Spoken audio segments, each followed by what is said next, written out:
माननीय मुख्यमंत्री उपमुख्यमंत्री मंत्रिमंडळातील सर्व सहकारी आणि पत्रकार मित्रांनो, दरवर्षीच्या प्रथेप्रमाणे निवडणुका ज्यावेळेस जवळ येतात आणि शेवटचं वर्ष असतं त्यावेळेस आपल्याला अर्थसंकल्प सादर करता येत नाही, म्हणून आपण अंतरिम अर्थसंकल्प दर 5 वर्षांनी सादर करत असतो। लोकसभेच्या निवडणुका होऊन तिथं नवीन अर्थसंकल्प त्यांनी सादर केल्यानंतर आपला अर्थसंकल्प साधारण जुलैमध्ये त्या ठिकाणी येईल आणि म्हणून हे 4 दिवसाच्या अधिवेशनामध्ये साधारण एप्रिल, मे, जून, जुलै हे 4 महिन्याच्या खर्चाला मान्यता आम्ही घेणार आहोत। आणि ते घेत असताना हे मी पण आत्ताच पत्र वाचलं, कारण मी पण आज बाहेर दौऱ्यावर होतो, मी मगाशीच आलो आणि आता मला ते वाचायला मिळालं। खरं तर विरोधी पक्षाचं म्हणजे त्यांच्यामध्ये काही त्राणच राहिलेलं नाही, कुठलं तरी काहीतरी आरोप करायचे। त्याच्यामध्ये मी तर आल्यावर एक चौकशी केली महानंदच्या बद्दल। बघा, सातत्याने बोललं जातं की हे महानंद गुजरातला देऊन टाकलं, गुजरातच्या दावणीला बांधलं। महानंदची जागा पत्रकार मित्रांनो गोरेगावमध्ये आहे, ती आपल्या सरकारचीच जागा आहे, महानंदला दिलेली जागा आहे। अनेक महत्वाचे प्रकल्प काही वेळेस एनडीडीबी ही पूर्णपणे देशाची एक दुधामध्ये काम करणारी संस्था आहे आणि मागे आपल्याच महाराष्ट्रातला जळगावचा दूध संघ हा एनडीडीबीने चालवायला घेतलेला होता।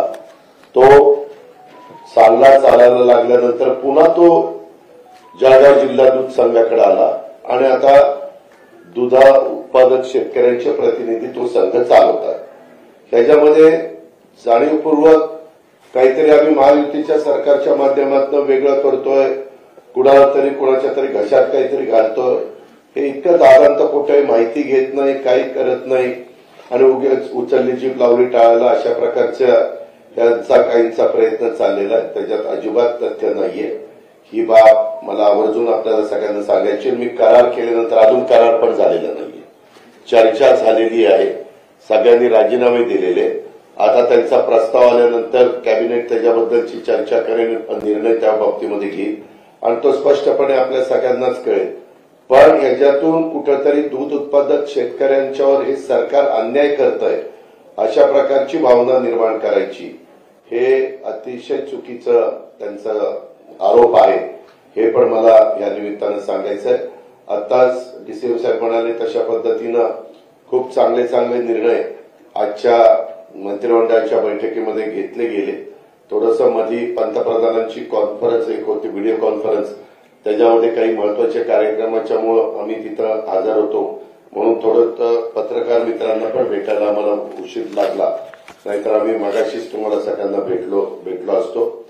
एकंदरीतच आता वेगवेगळे ज्या काही घटना आपल्या महाराष्ट्रामध्ये घडतायत, त्यांनी ड्रग्सच्या बद्दलचा उल्लेख पण पत्रामध्ये केला।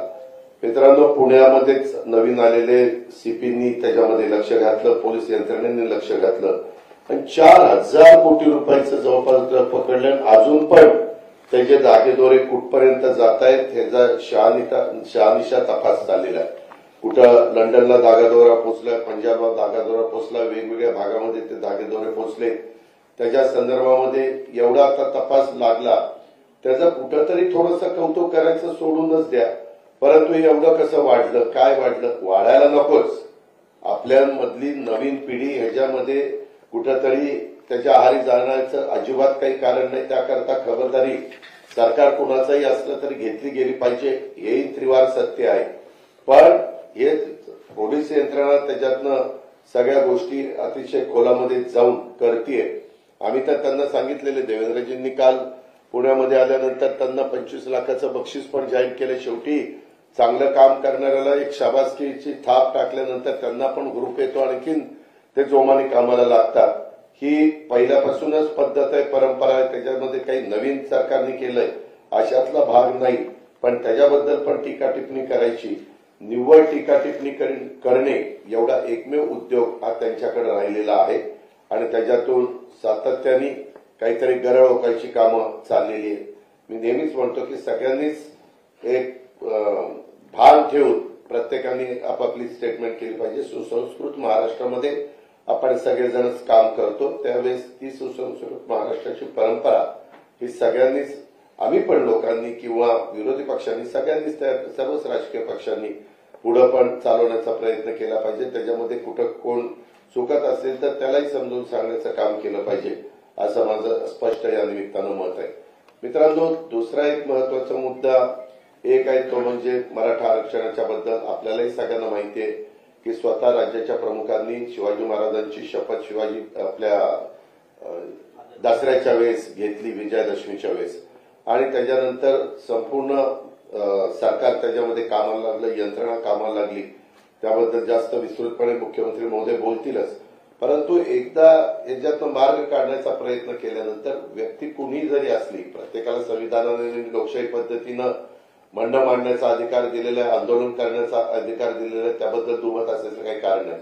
परंतु आपण काय बोलतोय, कशा पद्धतीने बोलतोय, काही काही जण तिथं विभागीय आयुक्त असतील, कलेक्टर असतील, एसपी असतील किंवा बाकीचे अधिकारी असतील, यांच्याशी वागत असताना बोलत असताना त्यांना कशी प्रकारची शिवराळ भाषा वापरली जाते, हे नक्की कोण करतंय, एवढं कसं काय धाडस होतंय, ह्याही खोलामध्ये थोडंसं जाण्याची नितांत गरज आहे।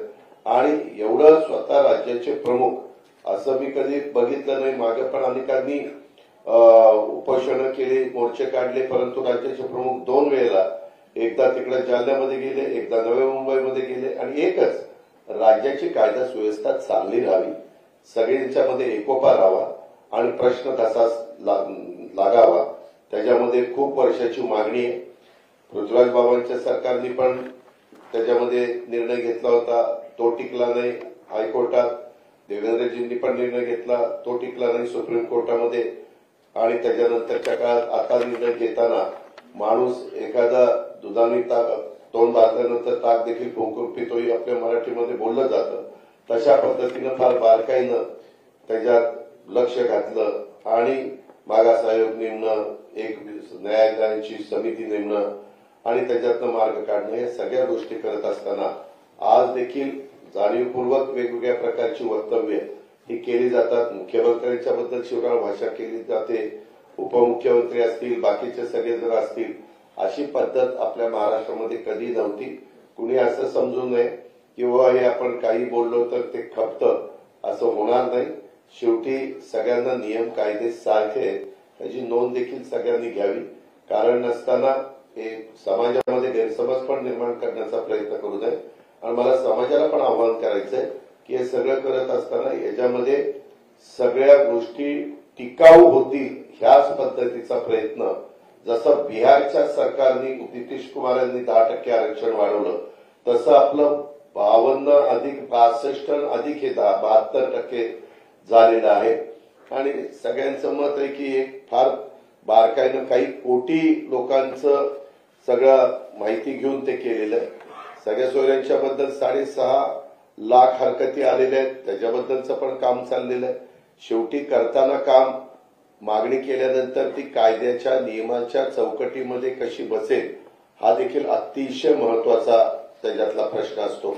याची पण नोंद कृपा करून सगळ्यांनी घ्यावी। आणि एकंदरीतच राज्यामध्ये सर्वसामान्यांचं सरकार चांगल्या पद्धतीनं काम करतं, ते करत असताना त्याला कुठेतरी गालबोट लावण्याचा प्रयत्न हा कोणी करू नये। त्याच्या पाठीमागे कोण आहे त्याही बद्दल खोलात जाऊन त्याच्या संदर्भातली माहिती घ्यावी लागेल। कारण एक व्यक्ती एवढं धाडस त्या बाबतीमध्ये करणार नाही, तर त्याही संदर्भामध्ये सरकार निश्चितपणे योग्य ती भूमिका घेईल, एवढंच मला या निमित्तानं सांगायचं। धन्यवाद। आजच्या पत्रकार आमची व्हिडिओ बातमी आवडल्यास लाईक, शेअर आणि समांतर चॅनलला सबस्क्राईब करायला विसरू नका।